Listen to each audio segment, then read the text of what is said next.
Today on the Self Smarter podcast. I didn't realize that because I have a certain, ability to take some pretty direct, straightforward, feedback, just because I could do that didn't mean that I should be giving feedback in that manner. And I was not self-aware. I was not self-smarter. Hi, we're Danelle and Megan, the hosts of this conversation-centric podcast for leaders seeking to be better every day. Whether you choose to be a leader in the workplace, at home, or in your community, we believe the most effective leaders are equipped to not only be self-starters, but self-smarter. Hello, and welcome to Self Smarter. I'm Megan, and this is my friend and co-host, Danelle. Hello, everyone. Here we are, Danelle, back in the Big Apple. Oh, did that sound good? I can't wait to hear that on the other side. That was amazing. Yeah, I love that. Wow, you're kicking things off with a bang. I know. You know why? Because I'm so excited about this event that we're going to Monday night. I know. I'm super excited too. And turns out we need to tell them what the event is. So we're going to a Broadway Inspirational Voices concert, and so we're going to be just in front of or being entertained by some of the best voices that are out there. Broadway. Yeah, I can't wait. I'm so excited. I don't even know what to do with myself because I don't know what to expect. I know. So I don't even know how to behave. But what I do know is that we were talking last week, I think, about what we were going to wear to this event. I wasn't paying attention if that's what you were. Weren't until I said, what if I just busted out with a song in the middle of this event just to see if somebody wanted to put me in their production. Just one time. Yes. And you said? I said, well, if you will do that, okay, I will take you to whatever store you want to go to in New York City and buy you whatever you want. Okay, so I've thought a lot about this. Yeah, I mean, there's got to be some criteria at some point, but I've thought a lot about I'm hedging a lot. How bad do I want this to hurt? How badly, first of all, do I want to be taken to a store? And how badly do I want to put myself in a situation where I just bust out into song in the middle of a professional event with professional people who do that for a living? I don't know that that's the smartest, self-smarter thing I would have ever done. I just think it would be amazing. So I'm going to encourage it with temptation. Well, here's what I am telling you. Retail temptation. Yeah. I am definitely, y'all, I'm going to be wearing eyelashes. Big eyelashes. I love them. I think they're so neat. And that could be because of Texas. I don't know. Or the South. No, I see eyelashes in here. New York. Okay. Yeah. Eyelashes are here. They're not on me, but they're here. And you know where they really are? On Broadway. Oh my goodness. Yes. All right. So that's what's going to happen, You're y'all. all fired up. I know. Okay. I know. Okay. Before we go deeper, let's go to this quick commercial. Self-smarter listeners, sometimes I wonder if we're being self-smarter about our businesses. When I see or hear of a business working without a marketing plan, I have literal tears well up in my eyes. Why? Because our clients have a plan in place that puts them in a position to win when they're seeking to engage with their target audiences. Do you have a marketing plan for 2023? If not, you need to call me Stat so we can get your marketing plan in the works. Don't have a lot of money? Well, that's perfect because marketing plans are on the lower end of our project pricing and have the most amazing outcome. Get yours moving now. Okay, today we're talking about feedback, and I have received some lately. And we're talking about feedback in terms of confrontation. Okay, so was it from me? No. This feedback? Well, you always give me feedback. But this came kind of out of, I don't want to say left field, but it kind of came out of nowhere. I was on a call with a somebody, and they live in California. Okay. And at the end of the call, he said, I just have to point out that you say the word y'all a lot when you're talking about me. He was like, when you're talking about me. And I said, well, usually when I say y'all, I'm talking about plural. Is this a problem that we say y'all? Yes. Oh. Yeah, I don't. Not a problem, no, but it was. Not a problem, but he was just pointing it out to make sure that I realized that I say y'all. And I was like, I have been saying y'all since I could talk. So I don't know that that's going to stop, which got me thinking, okay, how can I mess with this person? Yeah, exactly. Yes, let's come up with a plan. And come up with as many Southernisms as I can just to weave into communication. Okay. So whether I'm on the phone or on a Zoom call or writing an email, It doesn't matter. You're going to throw him in. I'm going to throw him a thing. Yes. And see if he picks up on it, what I'm throwing down. And we had so much fun going back and forth about the y'all. It was funny. We were laughing by the end.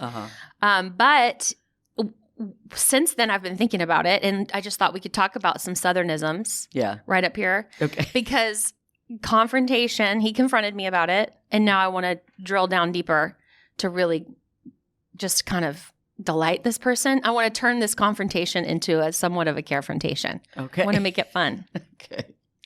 So do you have anything Southern that comes right off the top of your head? Like that just rattles right off? I mean, I'm sure I say things. I don't know.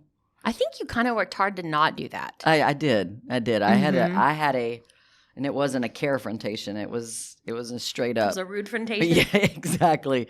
When I was in college, I had a college professor tell me that there's two things I needed to know. And that he said, you're very bright. You've got an incredible future ahead of you, but there's two things you need to basically strike from your vocabulary. And one of them was, and I still say that one. And the other one was fixin'. And he's like, you're smarter than that. And I was like, wow. But I think fixin' now is like normal. I don't know. I don't say it anymore because that was such a horrific event. No, I appreciated it. Okay. He cared about me. Now how his approach, which we'll talk about later, I think it was a little bit of a rough approach, but in the end, I needed to hear it, I think. And so, yeah, I mean, I'm sure I'm from the South. We say funny things, but I can't think of anything off the top of my head now. Okay. Well, what are you thinking of? Okay, so I think of a lot of things, and I've written them down because I'm like, what would my grandmother say? Okay. Like if she did, or we would come in with muddy shoes and she would have just mopped, which I'm like, why would you mop? Now that I'm older, I'm like, why would you mop when you know children are going to run through the house with muddy shoes? But every time we would, she'd swing her broom at us around our, awesome. legs. Mm-hmm. Yes. And she'd be like, get out of here, dag nabbit. Oh, dag she'd say nabbit. that. Yeah. Like, get out of here, dag nabbit. And then get is G-I-T, not G-E-T. Like, get out of here, dag nabbit. And so that was fun. Okay. And then I was also thinking about, we say this a lot, I say this a lot, God love it. God love it. Yeah. Love it. No, that, yeah. And the tone is really telling about if it's a, bless her heart. Bless it. Oh, Lord, those eyelashes. That audition at the Broadway event, that was bad. God love it. And then you're darn tootin'. Now that one. I'm sorry. Like that, you can't cast that generally on all of us from the South because that did not, I've never heard that. You've never heard your darn tootin'? No. Okay. It must be like. That means hell yes. Oh. That means hell yes without saying that. I guess people in my family couldn't cuss. We couldn't say hell. Oh. So hell's a cuss word? Say you're darn tootin'. Man. And then my favorite one of all, and I threw this into an email. Glad we weren't friends when we were little because they probably had to leave. Yeah. Well, no, we just have to wash mouths out with soap. Yes. But this last one I weaved into an email last week, and you called it out. Okay, and that's diddly squat. Yes, she didn't know diddly squat. No, I did. I didn't respond. I think you asked me a question in the email, and all I responded was diddly squat. Diddly squat. It's just coming out, y'all, and I think it's because of the aging. And it's What funny. Are you turning into your grandmother? I'm turning into my grandma. It's like a combo, mom and grandma. Well, that's a good thing. I know. They're amazing women. It is a good thing. But we might have to curb some of these sayings. Well, I'll let you go for a while. We'll see how it goes. Okay. Well, let's talk about, with all of that, let's talk about confrontation as it relates to feedback. Because it's typically the form that it comes in. Well, I mean, I think that, that's the type of confrontation we're going to talk about today is really relative to feedback, not just a flat-out argument. Right. Yeah. And you actually, what triggered a lot of this was you sent a quote recently to our company, and it was from James Clear. Yep. And it was the keep ignoring feedback and life will keep teaching you the same lesson. Why did you share that with us? Probably because I needed to hear it. Because it's true. It's like if you ignore, what someone even let's just say let's set aside feedback that's coming at you in the less optimum fashion. But even then, kind of being able to be, self-smarter enough to say, okay, I'm not enjoying how this is coming at me, but I trust this person. Mm-hmm. Okay, there's layers there. Mm-hmm. I need to figure out how to take something away from that. Mm-hmm. And, we had a previous episode, and I can't remember the number, but where we talked about, having difficult or tough conversations. And this is a bit of an extension of that. Yes, it is. And I think it's important because it's one of the things that, as we're developing leaders in our company, and I think about our journey, it's one of the tougher things to get your arms around is how to do it in a way where someone feels not attacked Mm-hmm.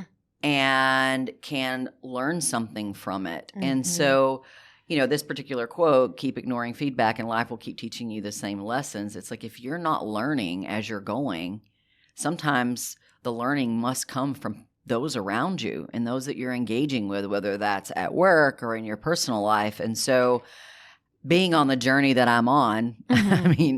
I'm having to really pay attention. Mm-hmm. Well, I'm not having to. I just am Mm-hmm. because I want to be in the season of my life. I want to show up in a different way than what I've been showing up. And not because before was terrible or tragic, but in this new season that I'm in, it requires, and I have to get feedback from people. Like Mm-hmm. I have to understand Mm-hmm. how I'm showing up, and some of that also is literally from myself. But Mm-hmm.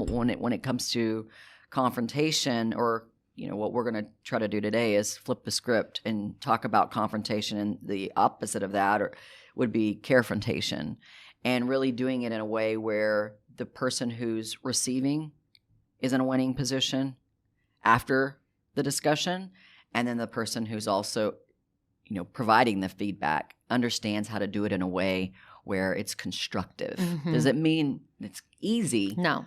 But what the quest is constructive, and you have to do that with care. Right. And so that's why we wanted to talk about it I too. mean, just being honest, like Yeah. no matter what, receiving feedback, now I've learned to love it. Yeah, Right. sure. Like over time, we've developed into learning to love it, Mhm. to receive it and to give it because of the care-frontation. I don't think we called it that. That's kind of a No, newish. that's a newish term out there. But that's what it is. to us, maybe it's Yeah. been around, but yeah. But that's what it is. It's having, and I know you're going to kind of talk more about that, get deeper into that. But what do you think? You think it's harder giving or receiving feedback or now, I've practiced it so much Mhm. relative to my style and approach, because the 26 approval rating probably had a lot to do with how I was giving feedback. It was rough.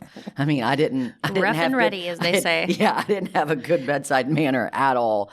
And it was because honestly, I didn't need it to be soft or decorated. I could take it. And Yeah. so I didn't realize that because I have a certain, ability to take Mhm. some pretty direct, straightforward, feedback, just because I could do that didn't mean that I should be giving feedback in that manner. And I was not self-aware. I was not self-smarter at the time. And so that's something I've worked a lot on. So do I, at some point I didn't enjoy feedback there for a long time until I could learn to get more comfortable with it. Right. I think you and I talk about that, and a lot of it has to do with how we're wired. So if we're going to relate it to Enneagram types, you're more anxious about what someone might say to you, whereas I'm more anxious about what I might say to someone. And now, again, with being aware and being in a position to where I care deeply about it being effective, Mhm. yeah, I find it. I don't even think I've answered your question, but which is harder now is I'm probably in a season where receiving it is a little bit tougher for me Interesting. right now. Okay. See, it's good to know that. Yes. So you need to be a little bit more gentle with me. You know what? I'll just do everything in my Broadway voice and then it'll sound glorious. Glorious. Every time. Yeah. So that's what I would say. What do you think? What? Yeah. It's both of them have always been difficult. Honestly. Really? Yeah, I know. And yeah, Wow. like even in my 20s and right in my first job, I thought I was a major failure if someone told me anything. I spelled something wrong. Yeah, like pointed anything out. Major failure. So, and I know we've talked about perfectionism tendencies, and so I think there's something to that. But what we're really getting at here is that people, this is human nature. Yes. To kind of dread it, the receiving of it or the giving it, the confrontation. And so how do we make it better so that we're doing more of it? Because to ignore it, to ignore something that needs to be confronted is not a good thing, right? Yeah. And we know this as parents, and we know this as leaders of business. It has to be talked about. Yes. So tell us a little bit about the difference. We've talked about confrontation. Tell us a little about how that differs from care-frontation. Well, first of all, I think what we, the way that we're going to the way we've broken this down is we're going to look at confrontation as opposed to care-frontation relative to approach, body language, voice and tone, discussion style, and ultimately outcome. So if we're thinking about approach, confrontation comes out as almost one side and very much so accusatory. Right. Well, no wonder people don't like it. Yeah, pointing a finger. Right. And so, but on the opposite of that is care-frontation is love is front and center.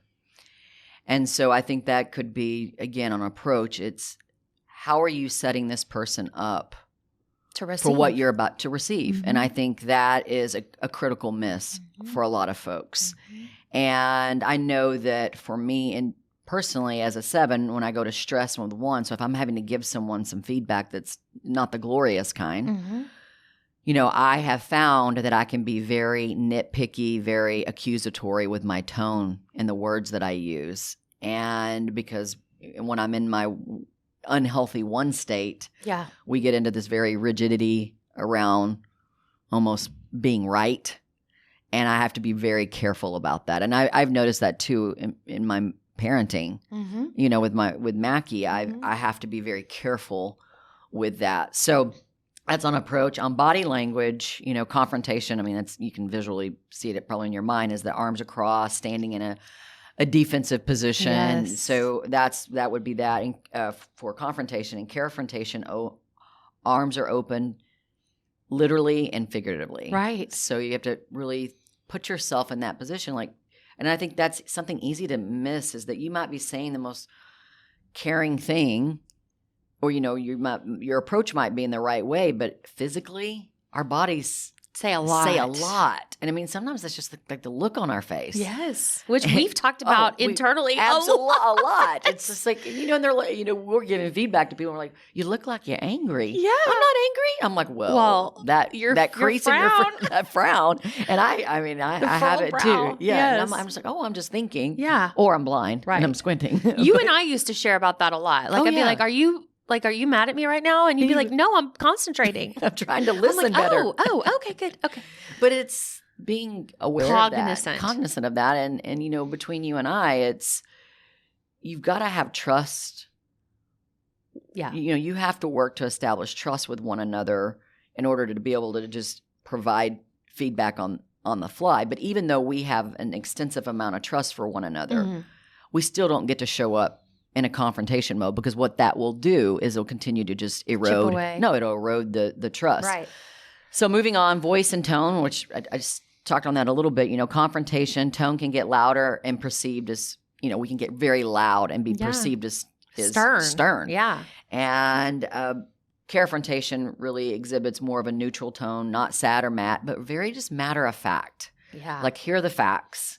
Here's what I want to share with you. Which makes me so comfortable talking to people. Like, in a calm manner. Yeah. And we teach our leaders this at DMA. It's, listen, you don't have to come in guns a-blazing to this conversation, whether it's an internal conversation or a conversation with me. Right. Or a conversation with a client, just something that's going to get weird. Let's just face the fact that it's going to get weird. But let's talk about the data, because with data, it's facts. Correct. It's fact-based. It is not emotional. And so we can easily navigate through any conversation as long as we've got the data in a matter-of-fact way. Yep. Agreed. And so then the other area is kind of your discussion style, is to make sure that it's not one-sided. So confrontation typically is. And definitely you're not open to receive feedback or input with what you're sharing. I mean, that's a confrontation. Like, you're there to win. That's right. They're there to Dominate? Dominate. Kind of? Yeah. Get your point across and you're done. Yeah, that's right. Yeah. And then Care-frontation is fully open space to share individual perspectives and to listen and also be heard. Ooh, yeah. I think that's critical. So, again, we're calling that discussion style, if you will. And then lastly is outcome. And so in confrontation, you're not interested in a positive outcome. You simply want your point of view or what you have to share or your feedback, whatever it may be. It's to be heard, Right. period. And then that's where everything ends. Whereas on Care-frontation, you're absolutely seeking a fair and mutually beneficial outcome where both parties leave with a full understanding of what was, attempted to be shared. That's right. And so I again, these are real subtle and kind of easy things, but I don't know how our listeners are, receiving this.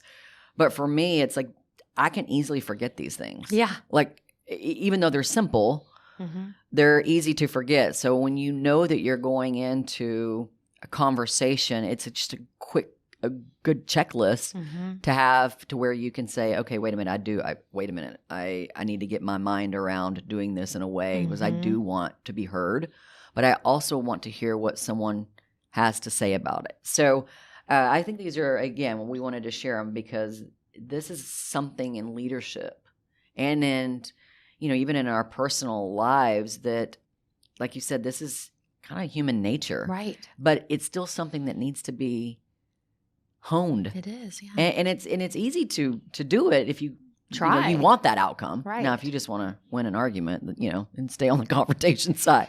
But no, I think it's again, these are just simple things that can really help us when it comes to receiving and giving feedback And you know what? I remember when and avoiding a confrontation. That's right. Right. When I started working at DMA, I would refer to you as my boss. Like I would say that. And Yes. you would be like, please don't say that. No. Like, please don't. And now- I don't want to be boss or sweet. You know why? Because boss E has a Yeah. negative confrontational connotation to it. Uh-huh. And so you didn't want to be seen that way at No. all. Like, don't call me I don't want to be a boss. Right. I just Right. want to be like, can we have a good conversation instead? Mhm. So those of you listening to this, you're either on the receiving end of quote unquote confrontation or Care-frontation if you're lucky, or Mhm. you're giving it. Mm-hmm. So consider yourself in those comparisons that Danelle just talked through. Where do you sit? Are you Mhm. sitting on the receiving side of confrontation or Care-frontation, or are you delivering a two-sided conversation? Are you Mhm. inviting a Yeah. two-sided conversation where there is an absolute resolution at the end? Mm-hmm. It's so important because that's where the relationship building comes into play. So if Yes. you're working for a JOB, Mm-hmm. this may not be your thing. Mhm. But if you're working because you care about human beings and the way that we behave and the way that we can work better, which equals self-smarter, Mm-hmm. then you will reconsider the next time you either receive or have to host a quote unquote confrontation and turn it into a Care-frontation. So it has a positive outcome. Absolutely. Okay. So when we were talking about this and, we were both studying up on confrontation and Care-frontation, all the frontations. And I started wondering why there was one part that you pointed out. You said, someone needs to be right. Someone's Mhm. giving one-sided advice or one-sided Feedback. yeah. Mhm. And it's really because, and so looking it up in Psychology Today, I saw that why that is because people do need to be right. Oh, yeah. Literally, people feel like they have to be right. I see that all the time. Mm-hmm. I'll be honest, not so much at work anymore, but definitely in my personal life. Like I Okay. see that. Mm-hmm.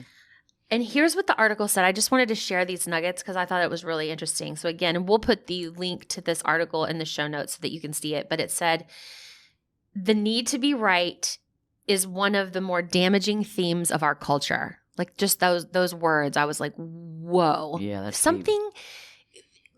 When I say that small, but that impactful, mindset Mm-hmm. is essentially what he's saying. And it was a male psychologist. Mm-hmm.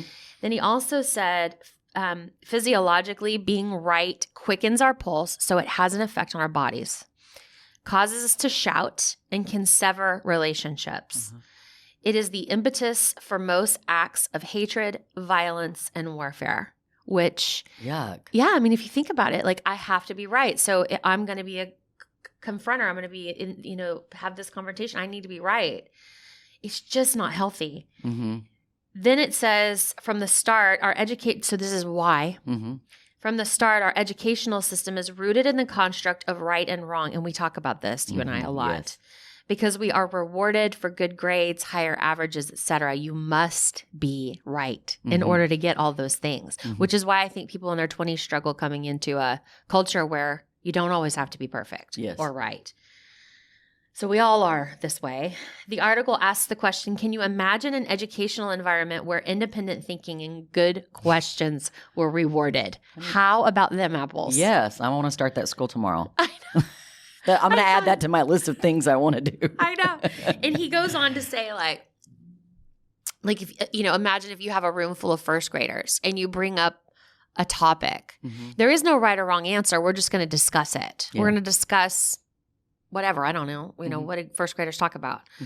But I do think that my son, I think Cooper had some of that going on. Like there was a lot of discussion and I got a lot of feedback from the teachers. They'd say, he has a lot of really interesting questions, not good questions, but he has a lot of interesting questions. I would rather him have interesting questions. Yeah. Honestly. Yeah. I mean, to me, any question, is a good one. Yes. And so, but we say good, and I like interesting, and I would say too for Mackie going to Montessori school, until the 6th grade, and then she went to IB, which is International Baccalaureate. But I feel like that type of learning environment did do more of this type of stuff, and that's when I started to notice that we didn't have discussions like that. It was, here's what you need to know. Talked to. Yeah, we were talked to. Yes, talked to. Yeah, that's correct. Yeah. Even at home, we were talked to. And I mean, we just, there's just so much going on culturally where it is time to break the cycle of everyone having to be right. And so that's really, ladies and gentlemen, why we felt like it was so important for these reasons. And so then the last point I'll make about the author, he brings up other heavy topics like religion, politics, race, and other. And we don't want to go there. Like, I don't want to go there. But if you think about it, the polarization on these things is because there is a lack of care-frontation and a lot of needing to be right. Yes. So as we approach the holidays, which we all know we're going to be around a lot of family members, maybe some that have different points of view on things going on culturally in the world. I'm sure that's the case for most people. How are you going to navigate that with care-frontation or with confrontation? Yeah, that's a good point. Okay.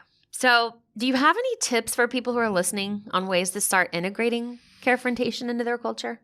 I mean, other than what we've shared, I think we can say that, make it okay to not be okay. And we've had to learn this. Is like we've had to learn to have more of an open door or open environment to set the stage for honesty without anger. And that was something that, I had to work on and start to set the example in our company. Right. Because I had, there's a lot of times where I would lead with, like I said earlier, accusation, which ultimately there was an undercurrent of anger usually there. That's when I was giving feedback when something wasn't right. And I would say that what we've been able to do, and I do think I started the process because I wanted to be a better leader in our organization, but I really think you, as you grew into leadership role, I think you helped us manifest this more so in our culture. I think your style and your approach, you had things to work on, but it was opposite of what I needed to work on, which was interesting. And so I think you were able to, once you were able to learn the stern part of it, but with your gentle, more gentle style, then it was like, okay, that's the model for all of us at the organization. I think you've been excellent at helping us hone that. So Thank you. And you've done a good job of making it okay not to be okay. And then thinking of leading or coaching versus managing. I mean, I think we should, get rid of that word. Well, we have that word. We have that in our titles too. But it's hard to do. Yeah. But when you're thinking about am I trying to manage this situation or this conversation or this feedback with this person, or am I literally trying to share something that's going to help them grow? Right. Whether it's a glorious or something that's a little bit, it's not ideal to hear when someone's necessarily not showing up in the best way or their performance needs to improve. Those are those types of conversations, when they're in the vein of care-frontations, they can be as important, more important at times than, again, this is what you did really great, and I'd like to give you that feedback. And so we should always keep that in mind, is that no one's going to grow or get better without, great coaching and leadership. And sometimes that, that can be not necessarily exactly what we want to do.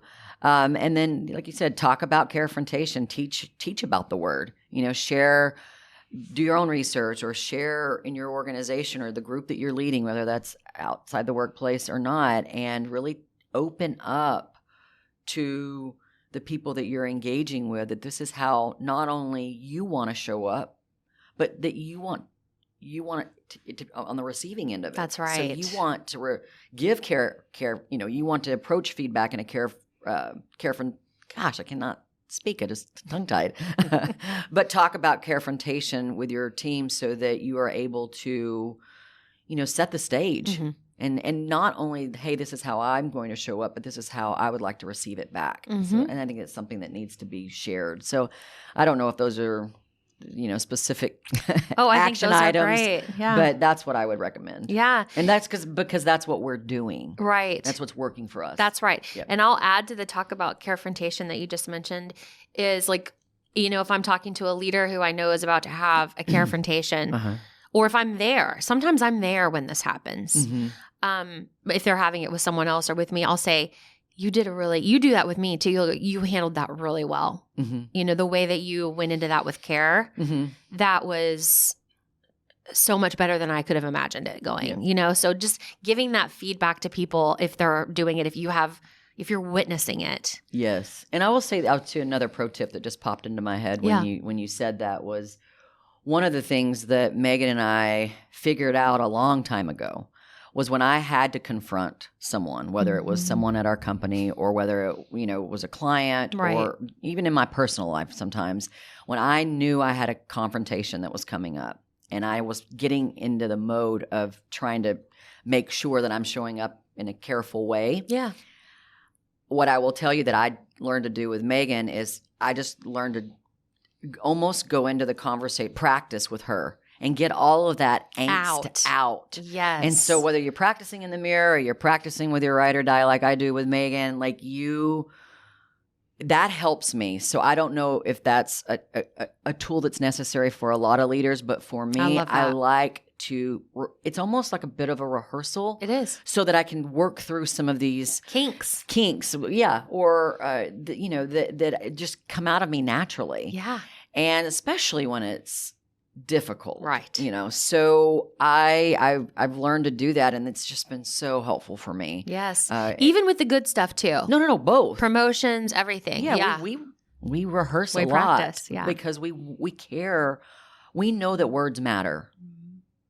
And they matter a lot, and that means we need to always be in the mindset of making sure that we're providing words when it's us giving it in a way that someone is going to be better for it. And I think that's what's been very beneficial for the two of us, is figuring that out as leaders. So another good quote that's coming to mind, Danelle, right now, that what I just heard you say is, I think it's Maya Angelou, think, but it's, people will rarely remember what you said or what you did, but they will remember how you made them feel. That's correct. And so care-frontation is about feeling.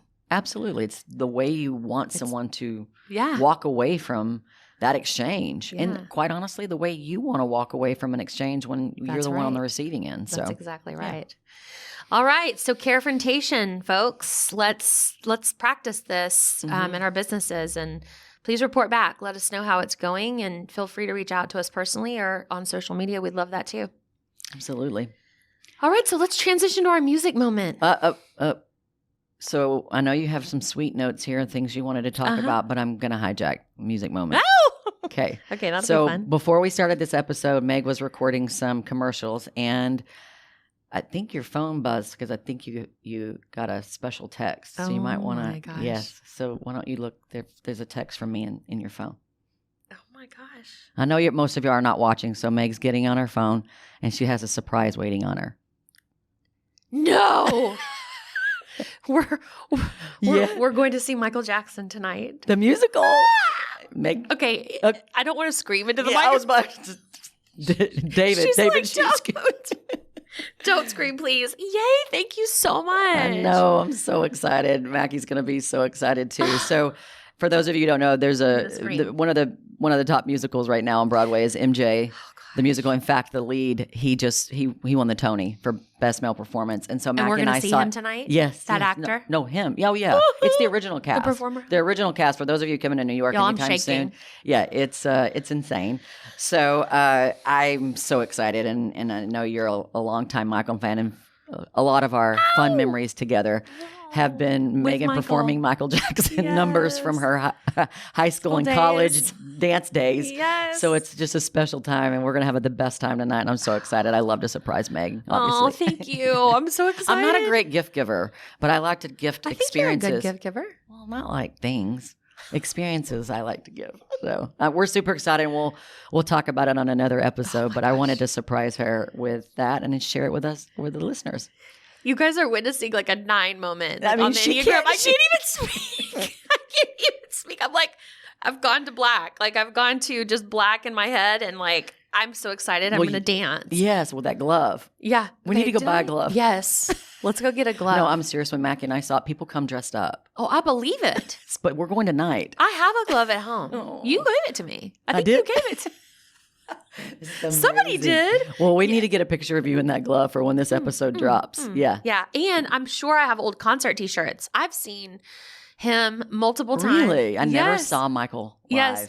Mom, do you still have, I know she's listening. Yes. She's one of our Sarah. number one listeners. Mom, do you still have the t-shirt, the Bad from the Bad tour? That would be amazing. Like, I would wear Well, that right. And that's all right I'm going now. to tell you about the musical. Okay. Is that it's centered around that album. That's so that's going to be so special for you, the making of that album. I mean, that concert tour. Yeah, that's what it's centered around. I went. That's amazing. I know. And y'all, if you could just see her, I mean, if you don't watch us on YouTube, it might be worth it this episode because I this know. one's dancing around. Ooh, ooh. Yeah. Oh, it's going to be so great. Well, Yeah. thank you. You're welcome. Okay, so then I'll save all my other notes for next week's episode. Absolutely. Okay, wonderful. Well, listen, thanks everybody for joining us today. We hope we've just gotten a little bit closer to being more careful with our care-frontations, Yes. bringing us all closer together as teams. Remember, we're going to put some links in the show notes. And of course, we want you back here all the time. So come back next week. We're going to have lots of guests coming up soon. Yeah, I'm so so excited. We've got an incredible slate of guests that are coming on our podcast. So it's going to be. while you're Yes. here, while Yes. Danelle's in New York, she's meeting all kinds of cool people. And Yes. so we want to talk about their journeys and just Absolutely. self-smarter all the way around. So thank you so much. Until next week, guys, we send you to the week with grateful hearts. Goodbye, everyone. As always, you can connect with us on Instagram and Facebook at Self Smarter Podcasts. You can also leave a rating or review if you enjoyed what you heard today. Not only does this mean so much to us, but it also helps other leaders and future leaders find our community. Thank you for taking time out of your day to join us in becoming self-smarter. This podcast is produced by Snacks Media, and music is from a free platform. Well, that is until Brandy Carlisle reaches out to us to write the original score for our podcast. Friends, have a great rest of your day.